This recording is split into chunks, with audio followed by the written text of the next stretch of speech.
కల్కి ఏమో pan world cinema అంటారు, కానీ ప్రమోషన్స్ మాత్రం పాన్ ఇండియా స్థాయిలో కూడా లేవు. అప్పుడెప్పుడో బుజ్జి పేరుతో ఈవెంట్ చేసి ఆ బుజ్జిని అక్కడ ఇక్కడ తిప్పుతున్నారు, కానీ దానివల్ల హైప్ అయితే ఏమీ రావడం లేదు. సినిమా రిలీజ్ కి ఇంకా నెల రోజులు కూడా టైం లేదు, కానీ ఇప్పటికీ ట్రైలర్ అయితే బయటికి రాలేదు. రేపు ఎల్లుండో ముంబైలో ట్రైలర్ అయితే వదలబోతున్నారు, అది ఓకే. కాకపోతే నెల రోజులు కూడా టైం లేకుండా పాన్ వరల్డ్ అంటే ప్రపంచమంతా తిరిగి ప్రమోషన్ చేయాలి కదా.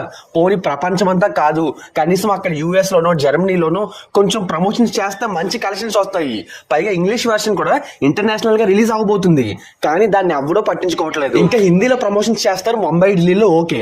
కాకపోతే మరి తమిళనాడు మలయాళం ఇంకా అక్కడ కూడా చేయాలి కదా, కేరళలో కూడా. అవేమి ఎవడో పట్టించుకోవట్లా, కానీ కలెక్షన్స్ మాత్రం వచ్చేయాలి. ఎలా కుదురుద్ది చెప్పండి? బాహుబలికి రాజమౌళి చేసినట్టు ఎవడు కూడా ప్రమోషన్ చేయలేదు భయ్య ఇప్పటి వరకు. ప్రభాస్ సినిమాలకి సరిగ్గా ప్రమోషన్ చేసి మంచి కంటెంట్ తో వస్తే 100 కోట్ల కలెక్షన్స్ ఈజీగా వస్తాయి, కానీ వీళ్ళున్నారే వీళ్ళు ఎప్పటికీ మారరు.